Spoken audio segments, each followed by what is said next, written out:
राष्ट्रीय जनता दल के सभी साथियों को, परिवार के सदस्यों को राष्ट्रीय जनता दल के 30वें स्थापना दिवस की ढेर सारी शुभकामनाएं, हार्दिक बधाई, अभिनंदन।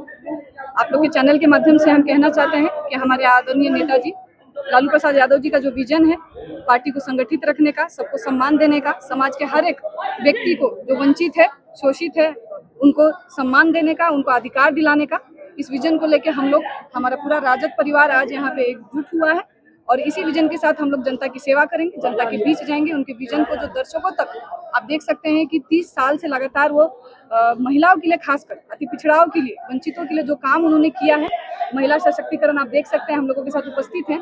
हर एक डोर टू डोर, घर से घर, एक युवा साथी से लेकर एक बुजुर्ग साथी तक पहुंचाने का काम करेंगे। और आप लोग के चैनल के माध्यम से हम ये कहना चाहेंगे कि राष्ट्रीय जनता दल बहुत मजबूत है, मजबूती के साथ काम कर रहा है।